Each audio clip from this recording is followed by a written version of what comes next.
Yes, blue light. Yes, I love it. Right, okay. Aaron might be getting the rights to MSL.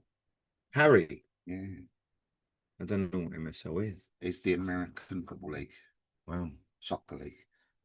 It is. maybe. If you've just tuned in live on YouTube, the show will start in 5 minutes. So, um, yes, there you go. We've got loads to talk about today. We've got potato. All will be revealed. Sarah is a lovely person. She's going to be on in about a couple of minutes. We've got the football. We've got the all about the awards. Burnham. Andy Burnham, local news. Conservatives reckon they've sorted out the finances. They've figured out a way of getting the 1.5 billion Have they? figured out. Yeah. Did they find it at the back of the sofa? Was it? That's where I always uh, or an old pair of jeans. I did that the other day. I actually was doing some washing and found a £5 note. how do you feel when you find a fiver? I love. I Doesn't know. happen very often. A 20. No, I don't, You've mate. never found a 20. I found a 20 once. You And see, I was delighted. it's unlike me. I really rarely have cash. Rarely have cash. I just Yeah, don't. I don't have cash anymore. I just That's don't why see. it has to be a really old jacket. Yeah, so I just don't see the. It's just not necessary now to have cash. But I we mean, can't go cashless yet no, well, because old people. But even then, I think they'll figure it out. yes. I mean, you go shopping now, and I don't see anyone. I mean, I do, but every time I go shopping, I still see the. There's always some. I don't know why it irritates me, and I must admit, it may be just OCD or something. But it irritates me when I see people go shopping and buying hundreds and hundreds of bottles of water. Yeah, me too. I It's don't understand it, but because we're a different generation. nothing wrong with our water, apart from not enough of it again. Oh, there's a water pipe ban. There is Isle of Wight areas putting in one till September. Wow. Wow, wow, But wow. Well, everyone was expecting it. It's not we like 50. haven't built a new reservoir in 30 years. And that's the problem. Thames Water is completely out of money. Hmm. They're bankrupt. And it's going to happen. All right. Well, Considering how much will rain, didn't it? It rained almost constantly from January to April, didn't it? It was just badly managed. Sarah, are you there? Hi. uh, You How are, are you are, you? you are a firecracker. We're going to have a really good show today, and we're going to start it a minute early because I like breaking the rules. yeah. Perfect. Have you learned this about me? Yes. Right. I need my phone. Look, will you excuse me for 30 seconds? Get Yes. to know Malcolm. Oh, He's a lovely Hi, man. Malcolm. uh, I actually work in the fresh food industry, so Not real potatoes. not real potatoes. Be revealed. Oh, not real potatoes then. Yes, I've been to plenty of potato I, farm. I think potatoes are one of the most versatile, like most delicious, yummy things, and every culture almost has potatoes. Yeah. Did you How do ever? you like your potatoes? I like my potatoes. I like them boiled, and I like jacket, and I like chips. I don't Oh, like. I don't like fries. I like chips, and then I love um thick, big potatoes with like a roast meal where Oh where the yeah, roast. potato has like a crispy outside. Yeah, yeah. You got to do roast potatoes.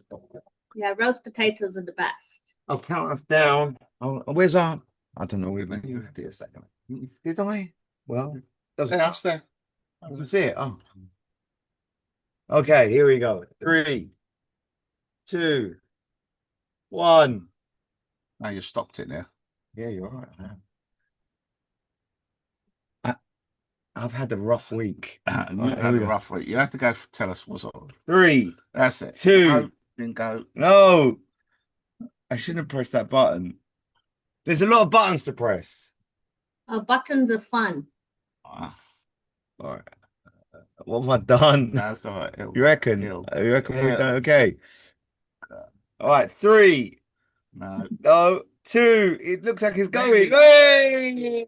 Yay. 3, 2, 1, action. We are live. Woohoo! Woohoo! And I love your energy. We've got a new guest for you today. I have traveled the world. You have traveled the world. And every corner of the world, every place you go, there's interesting people. And you don't have to travel far to meet interesting people in it. Because I've met Sarah and she's just lovely. And she's Hello. gonna be our guest this morning. I'm Gary Kasulu. I'm Malcolm Williams. This is Sarah. And I'm Sarah Kapadia. We should say how we met. And then Yes. anybody that's listening can call in 0203 Oh, wait, I forgot to introduce Patty. This is Patty, the plot potato. Patty too. So you can call in, ask her questions. But we met at the Dugdale. You were sitting there waiting for other potatoes to arrive. Do you want to fill us in on what is a potato? What is your concept? What is your link? Yeah. Tell us all about you. So I am an academic who left academia. I left being a professor to be a children's book writer. So I write picture books, middle grade, young adult, and I love writing, everything to do with writing. And so I was looking for a local writing group. And then when there wasn't one that, like, met my kind of needs, I thought, oh, I'll start one. And when I was thinking of names, I thought, I don't want it to have a stuffy name. I wanted it to be welcoming. And since I'm a couch potato, I thought, oh, I can become a plot potato and do plotting. So now we have a whole little community, and the amazing Dugdale Arts Centre gave me the space, and it's a free writing group. And every Thursday from 5 to 7, we meet there and we talk about potatoes. We always talk about potatoes, but we also talk about like what makes a good story, and people bring their writing, and there are all kinds of people from all different backgrounds, and you don't have to be published. You don't have to have been trained in it. You can be just starting, and it's just like a fun little community. And we do little worksheets and share ideas, and basically we just nerd out on potatoes and writing and books.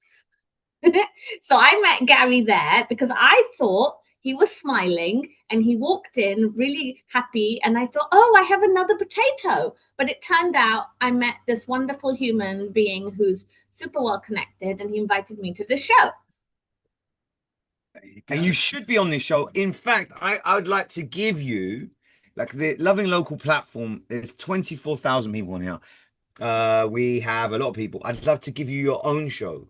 Oh, I don't know about that, about potatoes. Maybe Patty can have a show.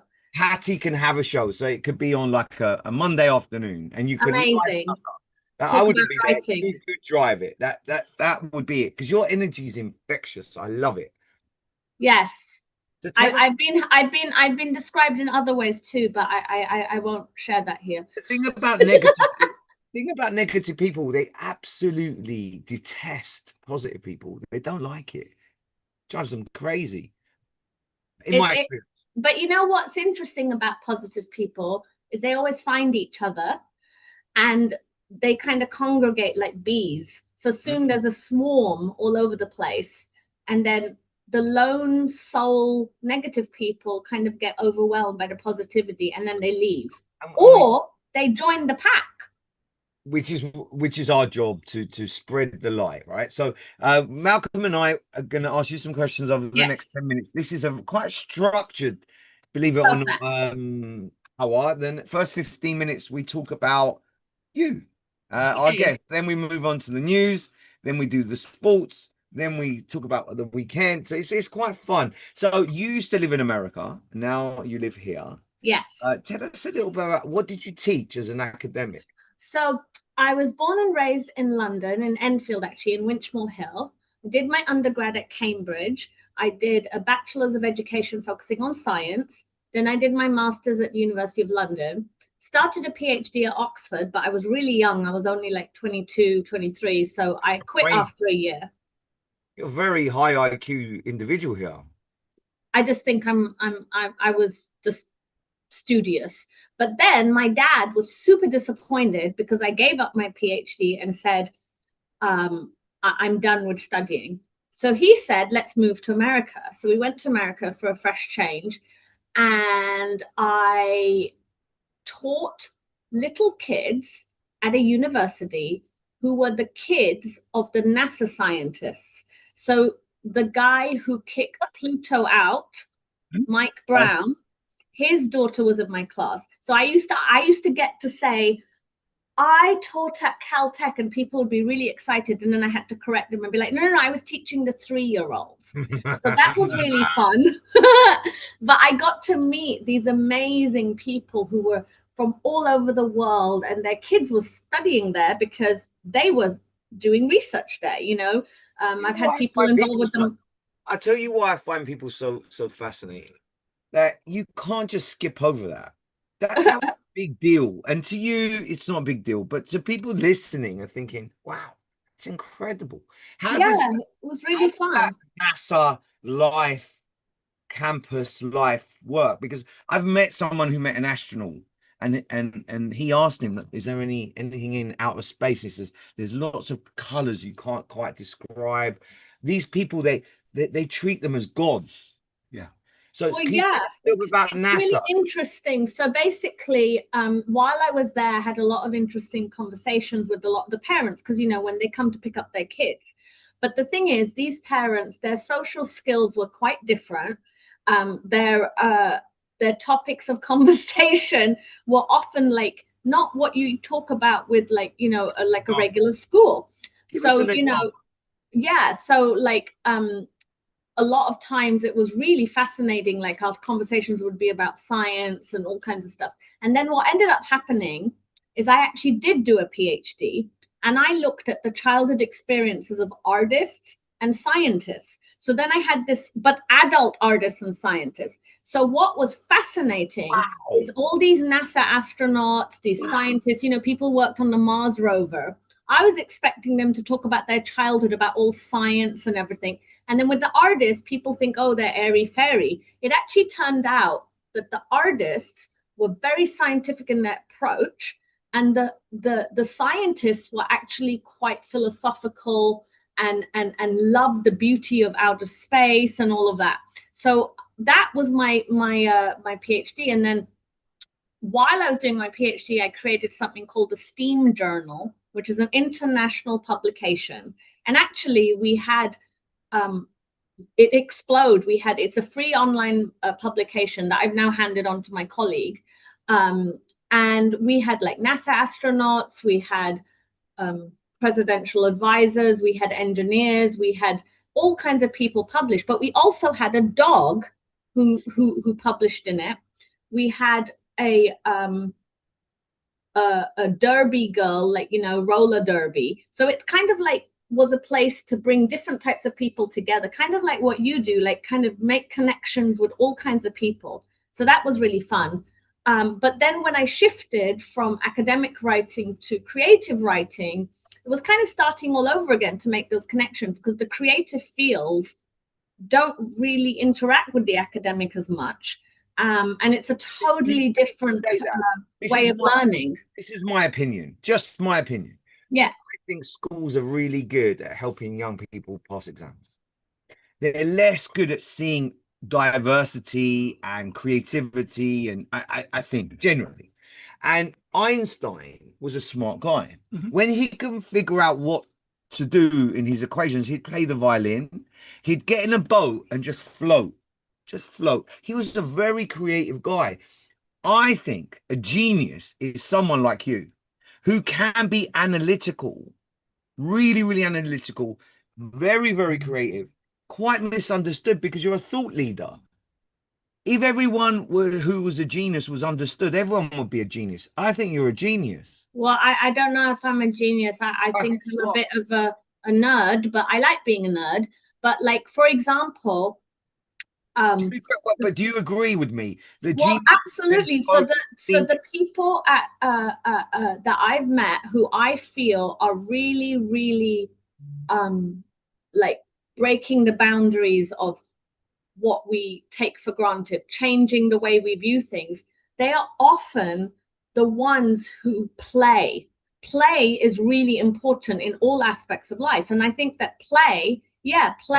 And what I mean is, like, when you go back in time and you look at people like Tesla, like you look at people like Einstein, it's really fascinating. A lot of them had a lot of music in their lives. And then some of the scientists I talked to, they talked about jazz music. And they said jazz music breaks the rules. You'll like this.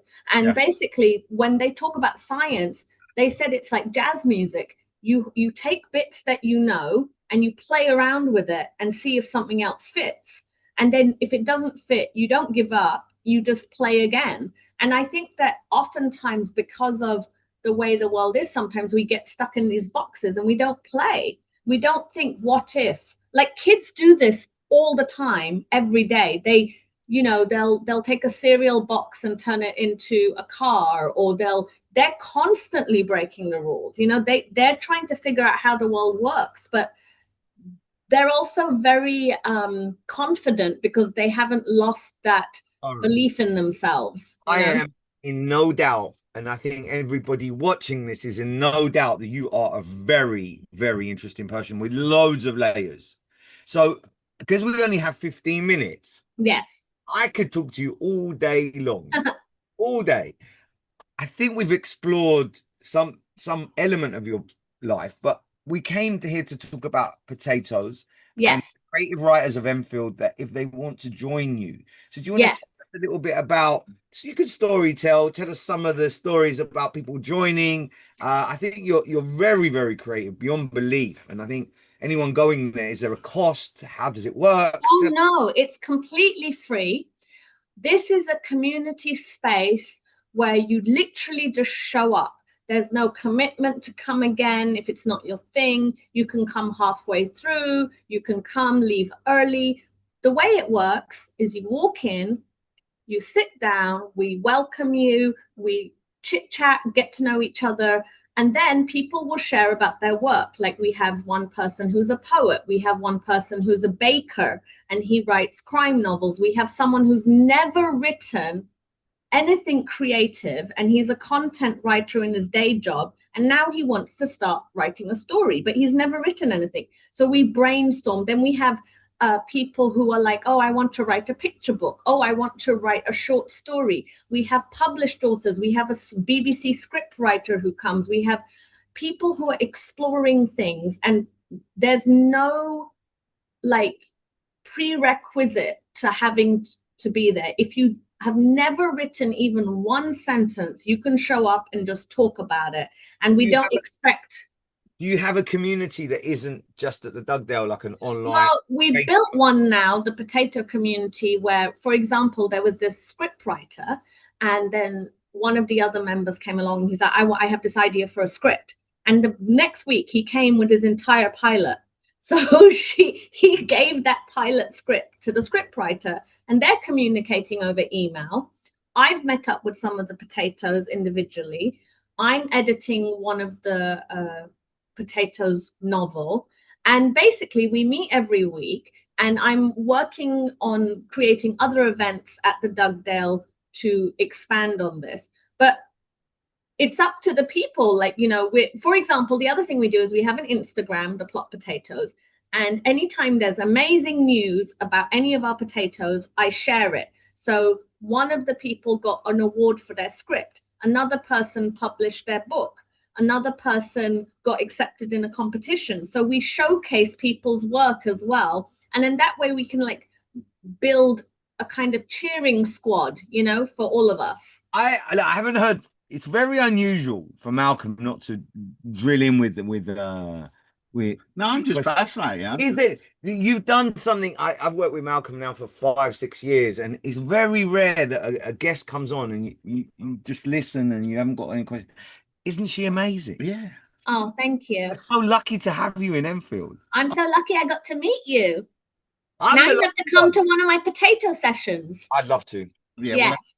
We'll definitely have to come. I mean, I've always sort of thought my problem is I'd love to write, but I've seen so many films, so many TV series. Every time I think of something, it just ends up being, oh, that was a plot from that film. Nah, That was a plot okay. from that TV series. That's You know what I okay. mean? It's But hard. you know what? There's Mm. this thing called a hero's journey, right? Yeah.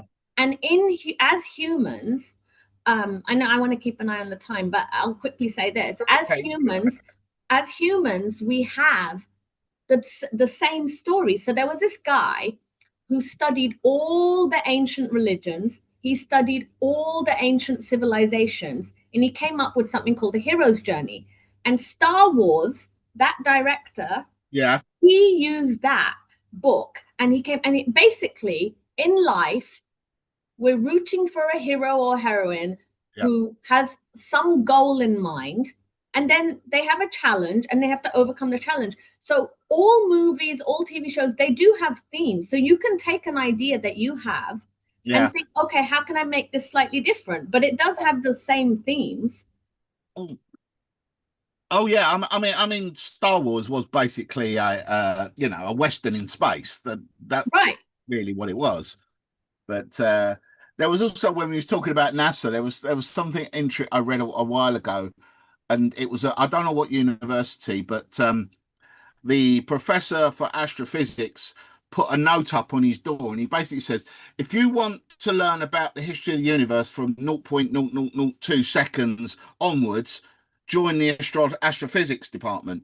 If you want to know about what happened before 0.002, see the theology department. That's funny. I love that. And I thought that was really clever. Yeah, that is clever. So I feel you've left me, and you haven't left me, you're still here, but I'm feeling really inspired. Oh, yay. And I love to be around people that inspire me and lift me. There is enough doom and gloom out there. Oh yeah, always. To be around people that just want to just bring you down or not get the best out of you. You are a very exceptional human being. Oh, thank you. Because you're a visionary, you're a bit misunderstood.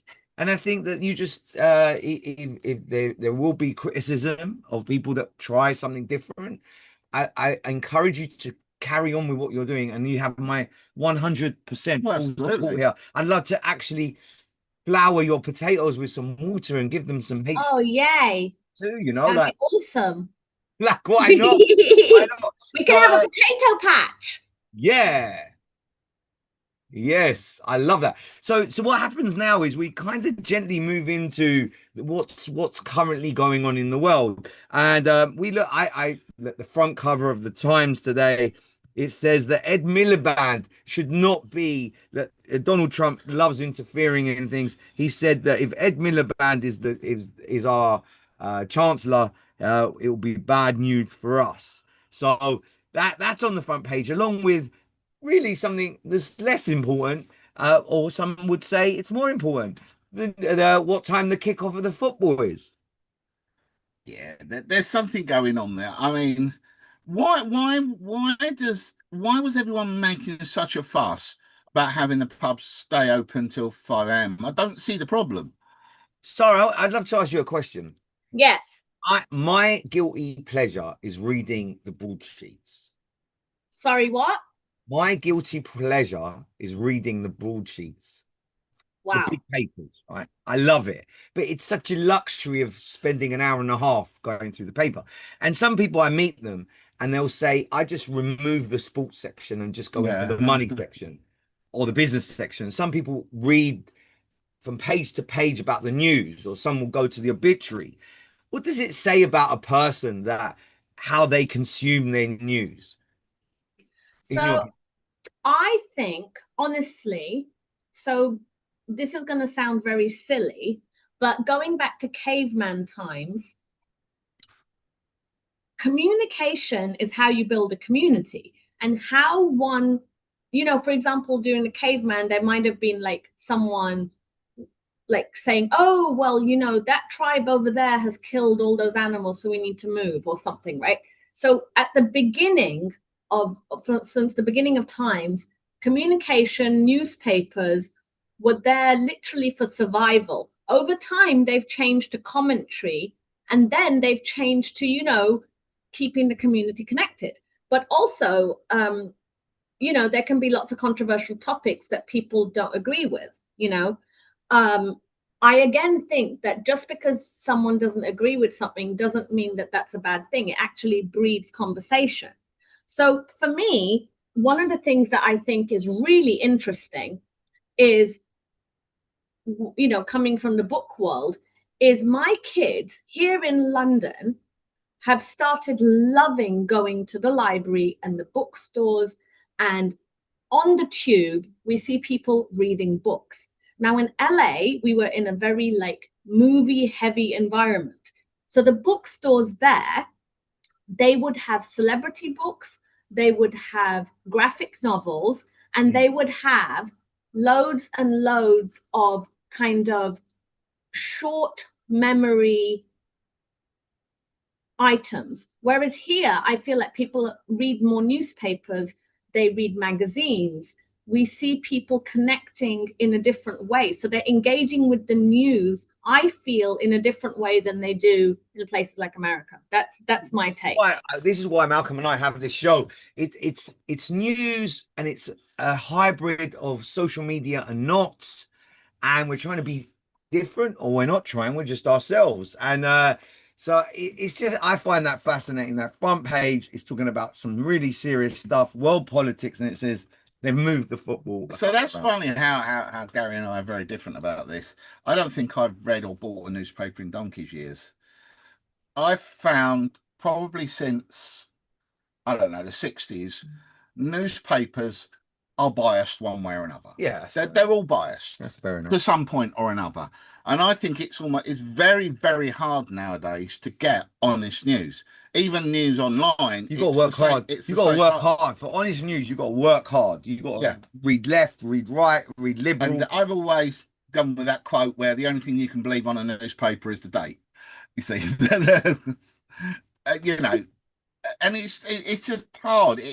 So what I try and do is I do a lot of online news, but I pick a lot of ones. So BBC, Sky News, CNN, Fox. So you see the opposite, and you try and find something. And you know, a conversation that isn't happening is everyone over 60 doesn't know what is fake news. Just because it's news, it's like my father-in-law skips through Facebook, and it's so obvious the AI. I know. And he's like, oh my God, have you seen what this thing is? He's 85. Anything from TikTok, Instagram, Twitter, Facebook are fake. It's all. You can't say. Look, they could say we're fake as well on Facebook. Yeah, but I mean, yeah, we could be AI generated. You don't know that. In fact, this whole show could just be AI generated. It could be in the Matrix. Yeah, you see. But, you know, I love social media because for me, one of the things about social media is I have relatives all over the world. So if it wasn't for the social media, they wouldn't see photos and videos of my family. In fact, my mom, who is not tech savvy, has somehow become really proficient at Facebook because she wants to connect with relatives in Bangladesh, and she does video calls, and there's all this other world where I feel immigrants really love all of that. You know, the AI is still there, but I think that the advantage of social media outweighs the. This is very interesting. So, Sarah, I'm really in tune with the universe, and it speaks to me sometimes, which that statement alone would put me in a mental institution. So it says on page 11, it says NHS raises alarm over TikTok fueling self-diagnosis of ADHD. So I just read just a section. Misinformation on social media is becoming a real threat to public health. Young adults self-diagnosed with conditions including hyperactivity disorder. The most senior doctor in the NHS has warned. So isn't that interesting? We talk about that. We need to use our common sense. Yeah. Yeah, but this is the problem. I mean, don't forget, Facebook was invented initially to score how hot girls were at the college. Yeah, but he was playing. Wait a minute. He was playing. He is a genius, and he was playing. Yeah, but that was his whole original idea. That's what it was for. And we do, I admit, you know, we do have this problem is if we read it, we believe it. Oh my God, there's only 5 minutes. You know, it's a good show when time flies. I go to schools, I do talks, and I say, do your passion. They say, but sir, how do you know you're passionate? I say, the time tells you a lot. If it goes really slowly, you're not in your vibe. Oh, can I say something real quick? There's this father of positive psychology. His name was Professor Mihaly Csikszentmihalyi. Wow.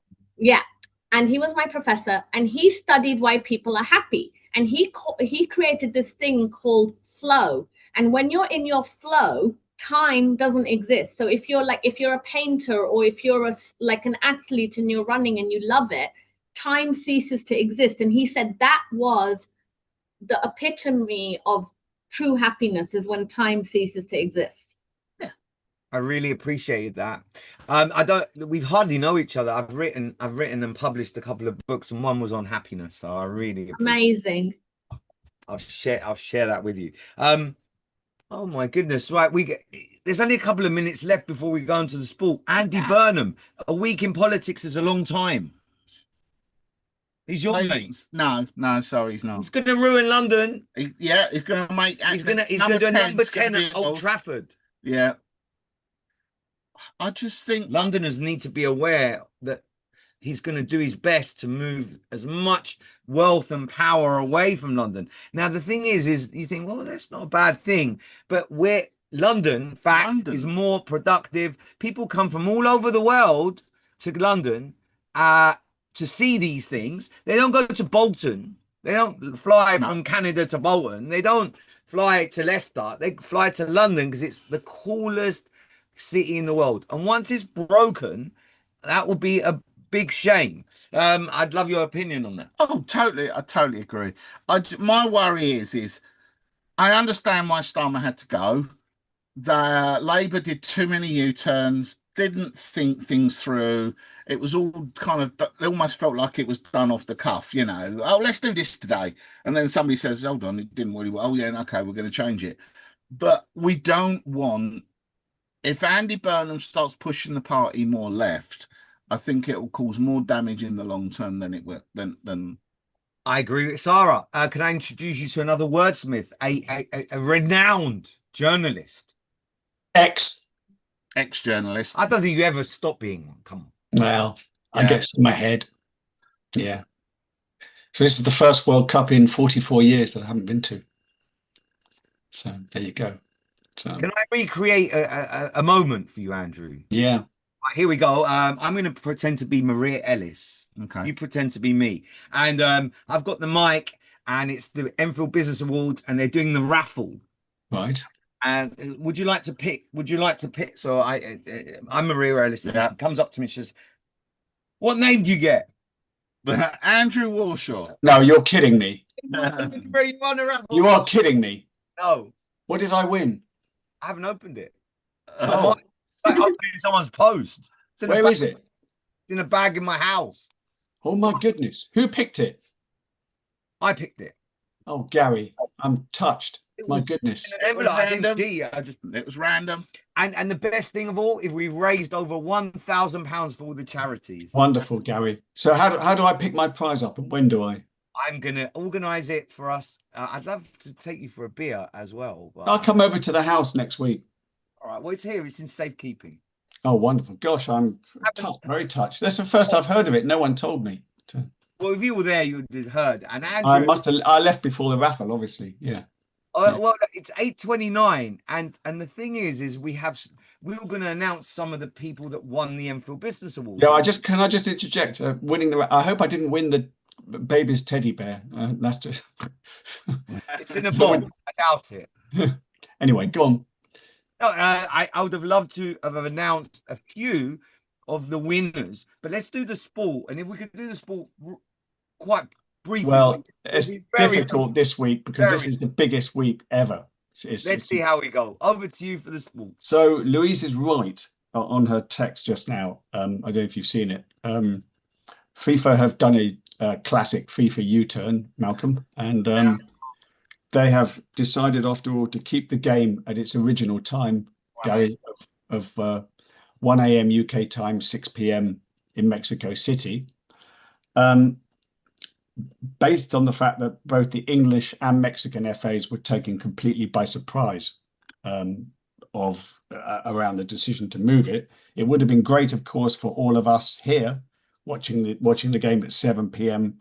tomorrow night instead of 1 in the morning. But that aside, it's classic FIFA, shooting from the hip, basically.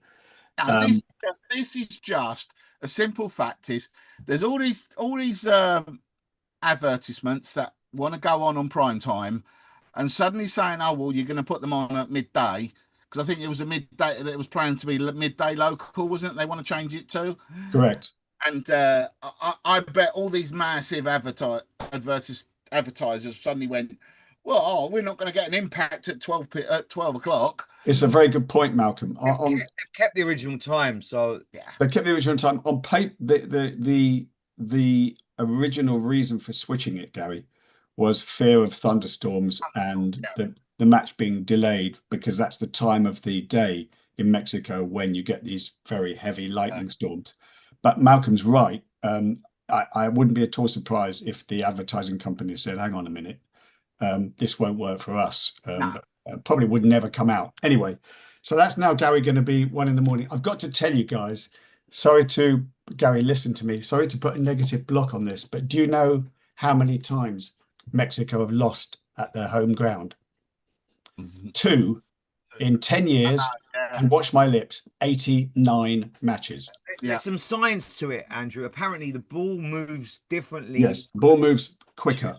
Yeah. Like And of course the England team have had I'm getting my excuses in early, obviously. Yeah, but they've had no real but we've had no time to acclimatise at all.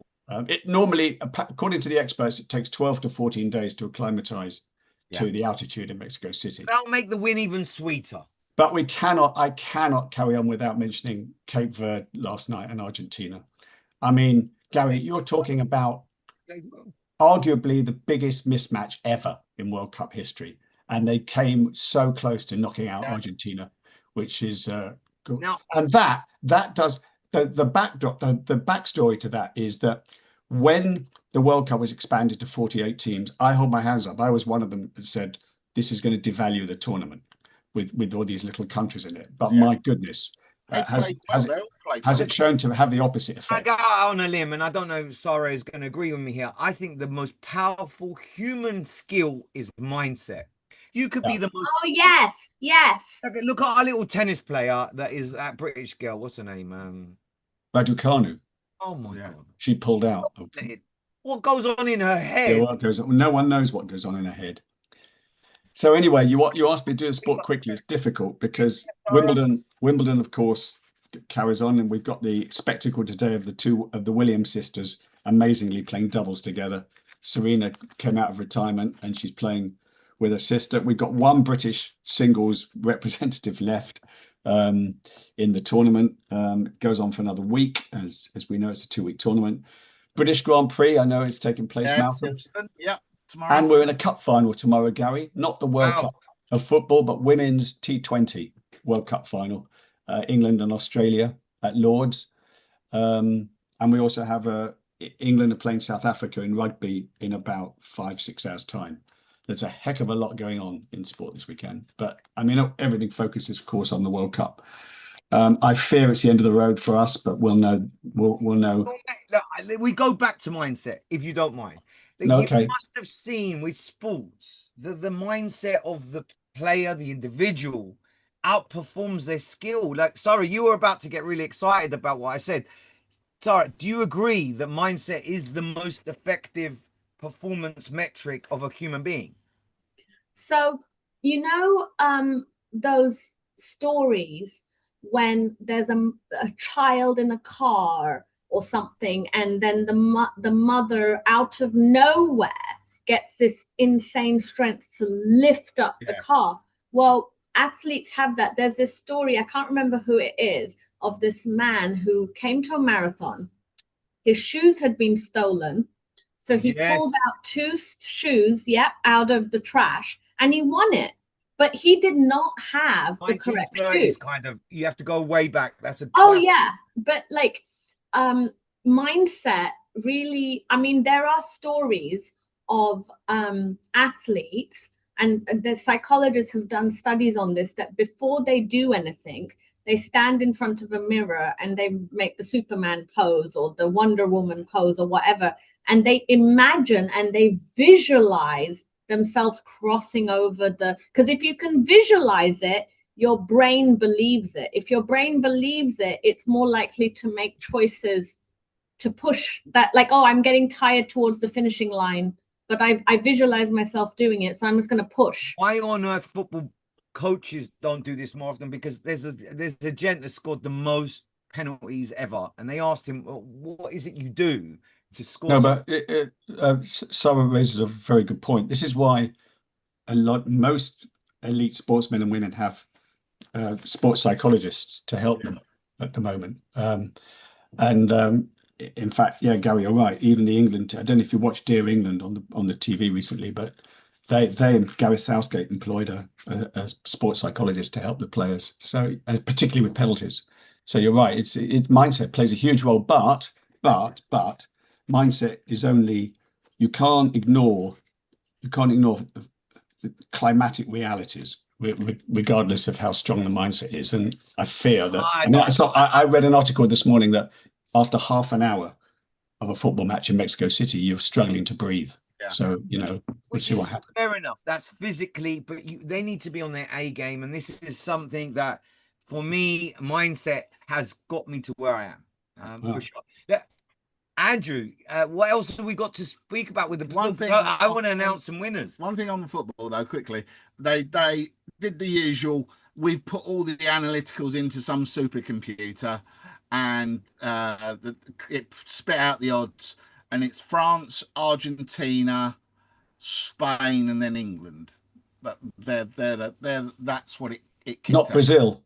No, not Brazil. No. Well, I think France I don't think France and Spain can meet. I think they're in the same. They can meet in the final. They're in the same half of the draw, I think. So that's. Get the World Cup. It's all about Leyton Orient versus Enfield Town pre-season friendly on the 10th of July. That's next Friday. But that's a very good transition, Gary, because I was going to finish anyway with the fact the biggest sports story of the week, of course, is that Enfield Town have, watch my lips, their first pre-season friendly today. Not next Friday, today.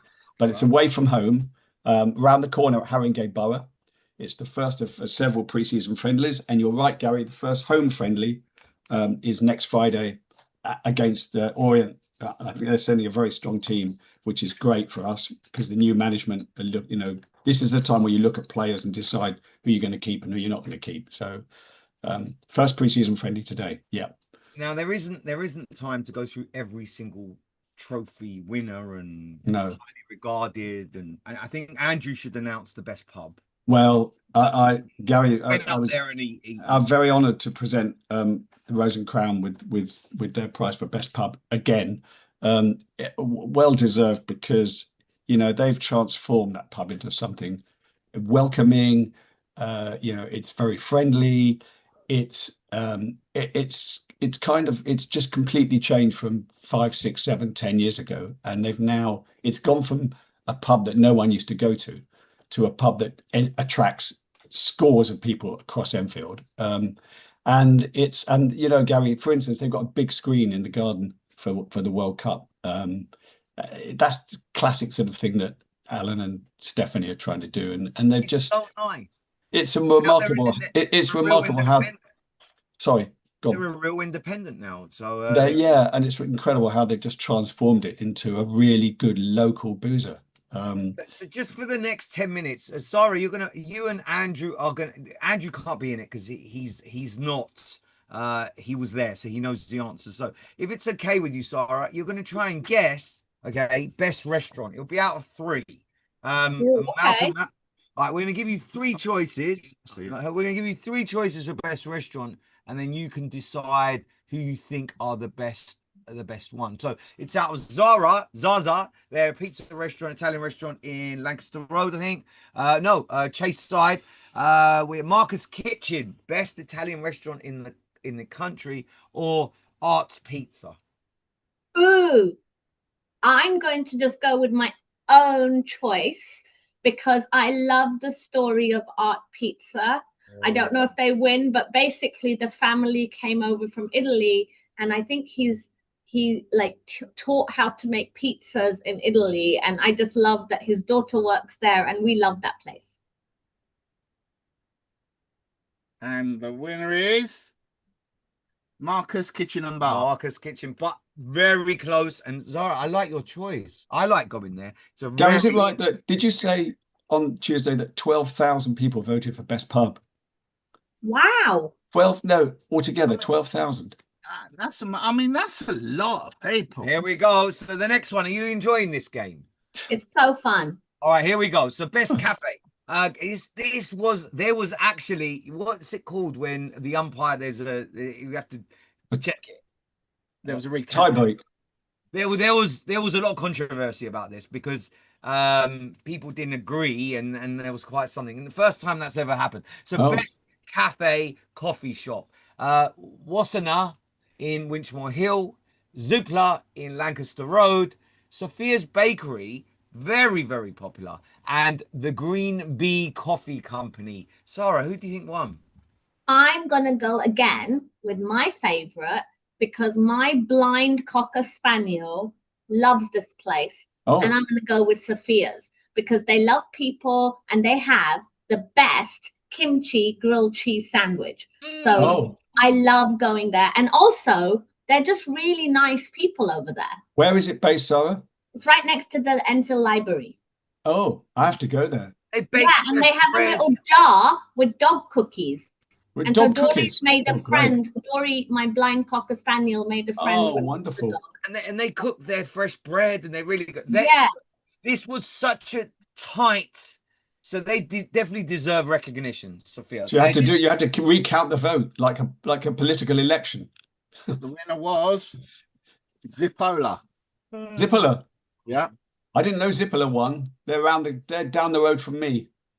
Well, here's an interesting one. So thank you for playing with me this game, because if you're a real Enfieldian, which you truly are, you'll know all these names, and it fills me with so much pride to have been involved with this. Malcolm deserves some recognition. I'm going to get to the story in a minute, because Malcolm helped make 2/3 of the trophies, and they're not easy to make. So do you want to tell us about the you trophies? should have called me. I love making stuff. I really could've- Next year. I missed the start of the show. Is Sarah a writer? Yeah. Yeah, hi. Yeah, please introduce Yeah. yourself. What you write books, or what do you write? I run the Plot Potatoes at the Dugdale Art Centre. It's a free writing group. Oh, I'm coming to the Dugdale on Thursday. So, Perfect. For the Plot Potatoes. no, for a comedy night. Okay, On well, Thursday. come to the Plot Potatoes if you can. It's from 5 to 7. Oh yes, I might be there by then.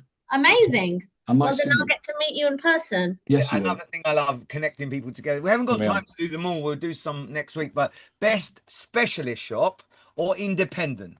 Independents, they don't have it easy. Really, really tricky. Here's my list. My Boho- choice didn't win for this. Sorry about that. Yeah. Boho Flo, so creative. She's so lovely. She decorates the road. Boho Flow is fantastic. Amazing. We got Playbox, 3 young women that felt that children are not served very well by a play, what they call soft play. So they use their creativity to, they can be a news presenter or a fireman, or it's really cool when you have your coffee, really clever. GB Darts is one of the last dart shops in the country. Yes. We love them. And Hot White's Bakery voted the Guardian's best bakery in the UK. Sarah, have you got a guess? Oh, I love Playbox. I love the story. But I think, in my opinion, Holt Whites is going to win because they're just amazing and they're all over the place, you know? And the winner is Hot Whites. You got it right. Hot Whites. Yay! You got it right. You got it right. So It's one- next week it's- we'll go through some more, and there will It's be very press good. releases It's very and- good. They've got 2 branches now. There's one in Palmer's Green as well. Yeah. It was so. Can we talk about the evening just ever so briefly? The That day. was- All right. So just really quickly, and then we'll go into what my Well, favorite. Malcolm, I was staggered that the most disorganized man on the planet managed to organize something so good. Sorry, Gary. You pull up your chair and you wait to hear this. So there's a lady called Kathy Worrell, and she anything that happens in Enfield, she's pulling strings in the background. Very people don't really recognize her for how amazing she is. She started the New Year's Day parade in Enfield Town. She used to do the Town Park show. She's just absolutely amazing. She's got lots to do with the Scouts and so on. So I conspire with the mayor of Enfield, Emma Supple. I say, Emma, you should really give it because you're friends. You should, yeah, definitely. So we trick her into going to the Dugdale. Oh my goodness! Give an award for best teacher. So best teacher went to a lovely lady, and I'll announce that in a minute. And she so we got the head teacher involved. So the head teacher took her out of the school to get her to the Dugdale, pretending that it was going to be some administration thing. The mayor turns up, everyone cheers. Says, yeah, were you there for that moment, Sarah? I saw how amazing it was. So yeah. Right. So we clapped, there was tears, it was great. And then the mayor turns around and says, I have something else to say. Huh. And there's a video of it out there, and then she's videoing, and then the mayor's describing all her achievements, and she looks around and just bursts out crying. What a moment. Oh, yeah. Oh, wonderful, Gary. I missed that. What a shame. What a moment. Yeah. So then we move on from there. So there was something called the Business Expo. It ran alongside the business awards and community awards. So that was all happening. So there was lots of people around. It was fantastic. Then at 4 o'clock, the lovely Ferial Clark came along. She put her own Westminster spin to it, because Bambos was there in the morning. The leader of the council was there, who, by the way, said he's going to keep his pledge and get our bins collected twice a week. Yes, I heard that. Mentioned that. He said he's not going to be swayed. He will be doing that. So then we walked over to the wonderful bar, and the events happened. It was great. Maria there, she was nominated for Female Entrepreneur of the Year, and it was so close. She's highly regarded, which means that it was within maybe a handful of votes. So she also managed to create 40 raffle prizes that raised £1,000 more. So I'm gonna hand over to Maria, because I'm gonna thank Maria straight away, because I got pulled out of the hat for your wonderful raffle, but I don't know what I've won, Maria, so I'll find out soon. She knows what you want. This is Andrew, by the way. I said I'd give it to him. Yeah. Hi, Andrew. You're very welcome. Because obviously, yes, and obviously I know you were going to see. So I was trying to just make sure everybody got their raffle prizes. Yeah, I saw you there. Yeah. I'm glad you got it, and no one else did. It's a bit hectic, you know. I haven't got it yet. I'm going around to Gareth. I haven't got it yet. Okay. So you've got it soon. Yeah. So yeah, no. It was great. It was 46 raffle prizes. We collected £800. I've already given £200 to Family Based Solutions. I've given £200 to the Nightingale Cancer. I've got to bank the rest of the money today to give to Kathy. I've spoken to her already. She's given me bank details for the Enfield Women's Association. I just need a contact for the chicken shed. So it was great. I think everybody enjoyed it. I can give you that because I'm a member there. Oh, brilliant! So excellent. Thank you. Give me your number, and I think Yes, I will do. I think most prizes were allocated. There was just one, Lucia. I can't remember the surname. I've left the surname at home. I just need to find her, and everything else has been practically given out. So yeah, it was a very good event. Let me ask you on a personal note: how's it feel to be nominated as one of the very best female entrepreneurs in this borough? What's that feel like? Yeah, great. It is lovely. For me, it's not about the title. It's about helping families, and that's what I do with my travel. I love my business because. So I'd love to give you a platform to tell others about how they can make money in a very flexible way. Yes. So there's two different sides of the business. I do both. One side is selling the travel. We don't just do travel. We do theatre tickets. We do Disney, Lapland, concerts. Because people, when you say travel, they just think it's just getting on a plane and going somewhere. We do so many other things as well. So they can come into the business and just sell that side of the business. We've got men that just sell football tickets. There's so many different niches to the business, and that's what's nice. So one of my ladies, her husband's got MS. She just does, disabled holidays. So there's a niche for everybody. Our youngest affiliate's 18.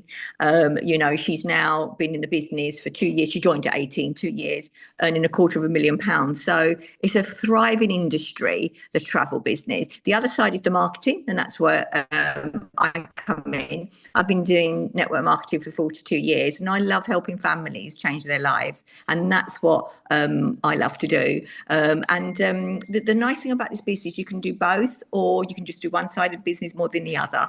So for helping families that can't actually go out to work, because this is an online business, is lovely. And a lot of women and men can't go out to work for different reasons. And to actually Maria, give them only because there's only 9 minutes left. I'm the guardian of time. No worries. This I'm at work, so I've got to go show as well.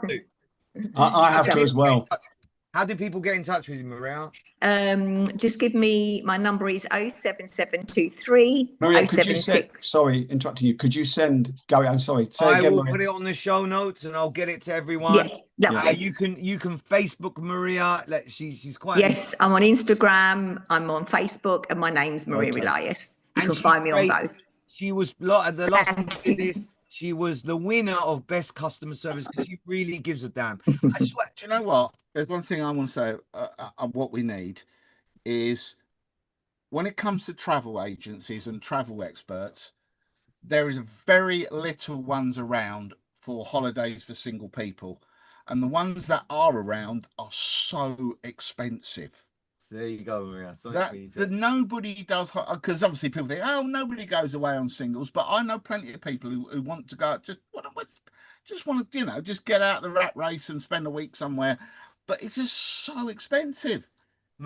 Maria, that's for you. Are you sticking around for the next 8 minutes? Because the last part of the show is my favorite. I like to hear what everyone's doing at the weekend because I love. Can't hear you. Right, so I just want to briefly indulge me with what happened behind the scenes at the Enfield Business Show. Sarah, tell me if this isn't a great story. Tell me. I'm going to just take 1 minute. All right. So really quickly, Malcolm and Malcolm and I make the trophies. It usually is quite a process. It takes us 3-4 weeks. We only decided to do this in 3 weeks, the whole thing. And unfortunately, for some reason or other, some of the letters split. So the letters are made out of fiberboard, and the problem is they dry out. And once they eventually dry out, whatever you do, how you pre-drill or everything, is they split. So next time we need to have the letters made out of proper wood. So we are really, really challenged. It's literally the night before. The night before the awards, we finished them. They're all on a lovely table in my office. A gentleman accompanies one of the volunteers. He trips over. A third of the trophies, Sarah, are broken beyond repair. So I'm beyond words. I'm gutted. I can't think of a better word than gutted. I'm just beyond sad. So I say to the people that are in my office, I'm leaving because I need to take a moment and reflect what I'm going to do tomorrow. I haven't got any trophies to do. So I get in my car and I go and pick up the certificates. I come back. He feels bad. So because he feels bad, he paints them, and he did a great job. But I literally said, I'm going to be a laughing stock. I'm going to be a laughing stock. So I wake up at 4 a.m. when it's light, and I try and repair them. And somehow I found the strength to repair them. And you found the strength to repair your own. Yeah. So I get my first adult nosebleed, Sarah. I've never had a nosebleed. And it's telling me, Gary, you're pushing your life. Yeah. You're pushing it too much, right? So I take stock. I have a coffee, I get on my bike with the trophies, and I smash into a barrier. And Oh, I drove into a barrier, and I don't even know how that happened. I was really hurt. So I put all the broken trophies that were broken again into the bag, and I get to the Dugdale, and I take it all out of the Dugdale on the table. And there's this security guard, and I don't know why he looked at the melee Yeah. of the situation. He says to me, "You can't do arts and crafts here." I said, Huh? "Doing arts and crafts? I'm just here, and I bought coffee and I said, "You're not in a very good mood." And he looked at me and he said, "Just get out." He said, "Get out of the." I said, "What do you mean?" He said, "Well, I don't like your attitude. Get out." So I'm now being kicked out of the Dugdale, knowing that I've got to organise the mayor and 2 MPs. And I tried to explain to him, he wouldn't listen. I So hope you had to launched pack- an official complaint. I packed the things away, and I'm thinking, what's going to happen here? So anyway, fast forward, the mayor comes, and I'm next to the mayor, and he's glaring at me. He's glaring, he wants to kill me, because he can see I'm next to the mayor, and then he can see an absolute MP. So I just make myself scarce again. I go back at 4 o'clock, because if you're watching this properly, there was a photo opportunity at 4. Oh, was there? So I go back at 4, redirect everyone back to Babylon, and he sees me. And he sees me across the road. He's quite far away. And I said, "You still in a good mood?" And he runs after me. He runs down the street after me. No, come on.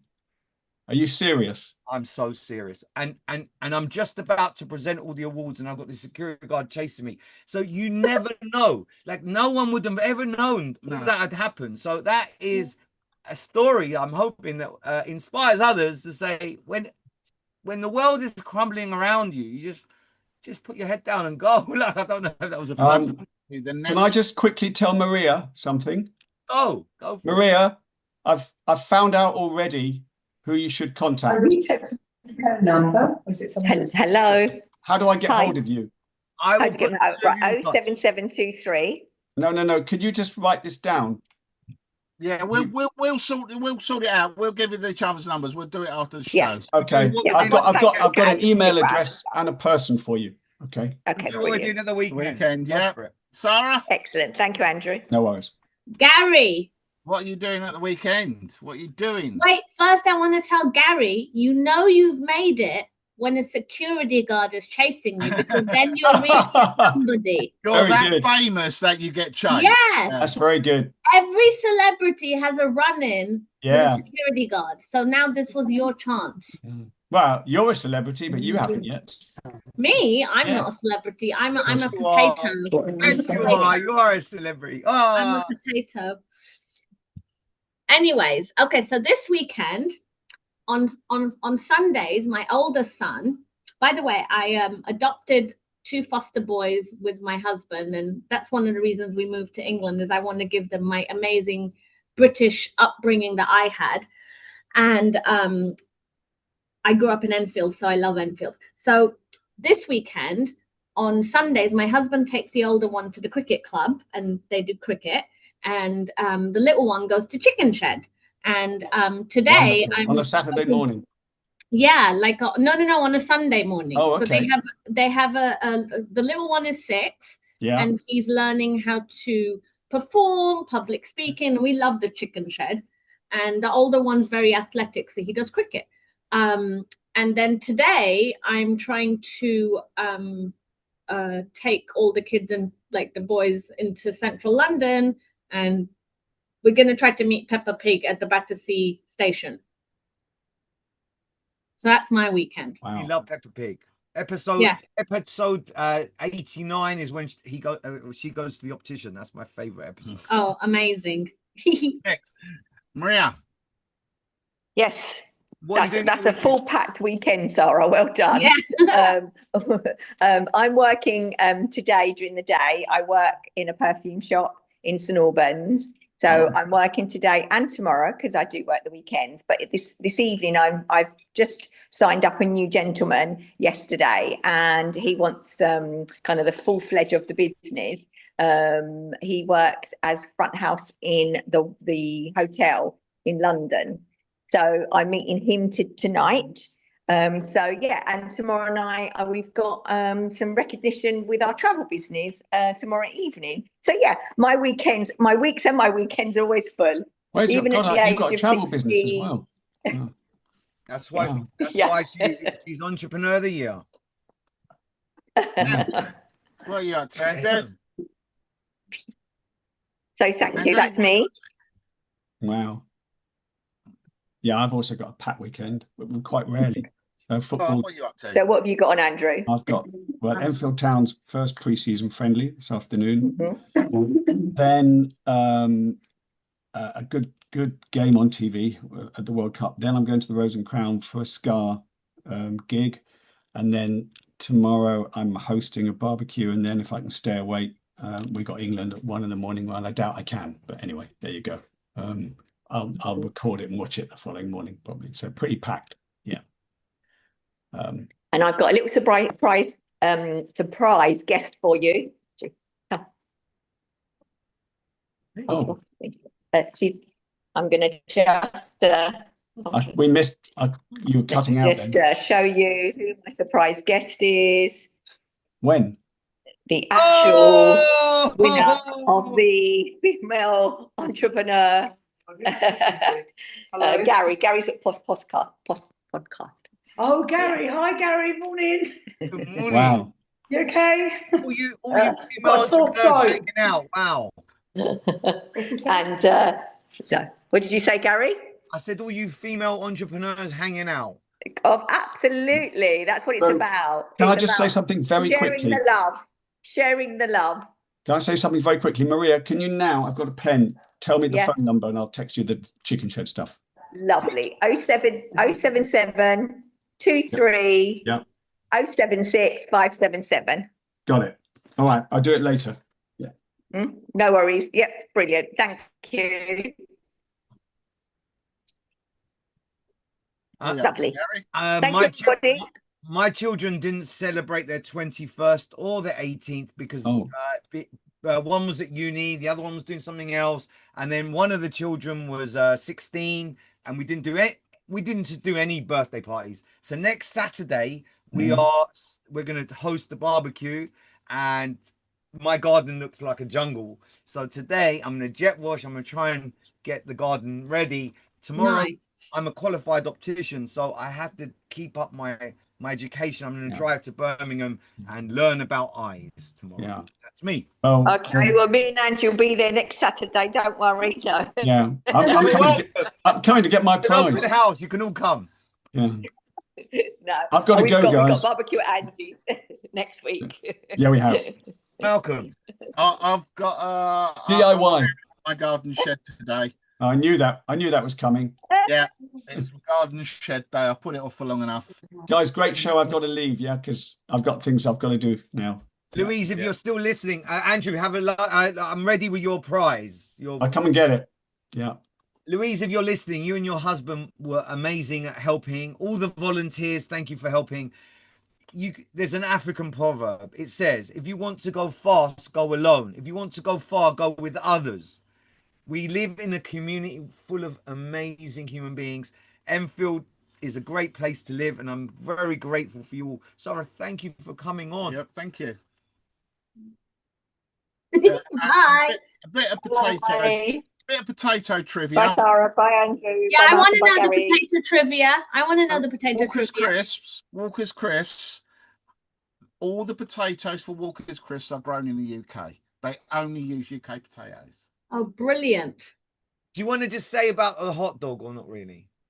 I love hot dogs, but if I'm being honest, if there was a choice between a hot dog, a kebab, and a Cumberland sausage, I will always go for the Cumberland sausage. Everyone said you've not had a hot dog until you've had the hot dog from the Met Stadium. I suppose that's the one to eat. I know this was a reasonably good show because time flew. Sarah, you made it so fun. If you want to, you can use this platform that we have to Definitely to inspire others. Okay, amazing. But listen, if you ever want to have a discussion about mindset, I learned from Professor, the gentleman I told you about, Professor Chick sent me hi, and he is literally the founder of positive psychology. I have to give you one of his books. It's amazing. But anyways, I will let you go and get on with your day, and Patty's going to get on with her day. Everyone have a great week. I so enjoyed having you on. You're Been a good a show. very unique guest today. We forgot the local news, but we'll do the local news next week. Go and read the Enfield Read Dispatch. the Enfield Dispatch. There you go. Like, thank you, everyone. All right, bye.